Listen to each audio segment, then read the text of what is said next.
ఈరోజు అనంతపురం అర్బన్ నియోజకవర్గంలో CM relief funds చెక్కులు పంపిణీ చేయడం జరిగింది. దాదాపు 8 లక్షల రూపాయల చెక్కులు 6 మంది లబ్ధిదారులకి ఇవ్వడం జరిగింది. మా తెలుగుదేశం ప్రభుత్వం వచ్చిన తర్వాత, మా ఎన్డీఏ కూటమి ప్రభుత్వం ఏర్పడిన తర్వాత మా ముఖ్యమంత్రి వర్యులు నారా చంద్రబాబు నాయుడు గారు ఈ సీఎం రిలీఫ్ ఫండ్ ఇంతకుముందు ఎవరైతే అంటే హాస్పిటల్కి ఆరోగ్యశ్రీ లేకోకుండా ఆపరేషన్స్ కానీ ఇలాంటివి వైద్యం ఏవైతే చేయించుకున్నారో వాళ్ళందరూ ఈ సీఎం రిలీఫ్ ఫండ్ ఇవ్వడం జరుగుతూ ఉంది.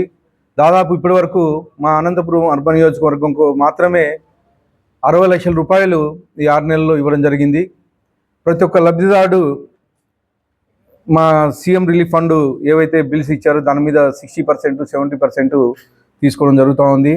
దీనికి మేము మా అర్బన్ నియోజకవర్గం తరఫున ప్రత్యేకంగా ముఖ్యమంత్రి వర్యులకి ధన్యవాదాలు తెలుపుకుంటున్నాం.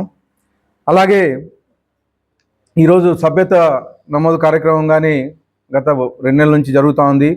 అనంతపురం అర్బన్ నియోజకవర్గంలో దాదాపు 70,000కు పైగా, గత 30,000లో ఎప్పుడు ఇంత సభ్యత్వం అనంతపురం అర్బన్ నియోజకవర్గంలో జరగలేదు. 70,000కు పైగా సభ్యత్వాలు నమోదు కాబట్టి ఇప్పటి వరకు మేము 1,00,000 సభ్యత్వాలు టార్గెట్ వైపు చూస్తున్నాం. ఇంకా సంక్రాంతి వరకు టైం పొడిగించడం కాబట్టి ఈ 15 రోజుల్లో 1,00,000 వరకు కంప్లీట్ చేస్తామని చెప్పేసి తెలియజేస్తున్నాం. అలాగే శాశ్వత సభ్యత్వాలు దాదాపు 20-25 వరకు అవి కానీ చేయించాలని చెప్పేసి మా కార్యకర్తలందరినీ కోరుతా ఉన్నాను.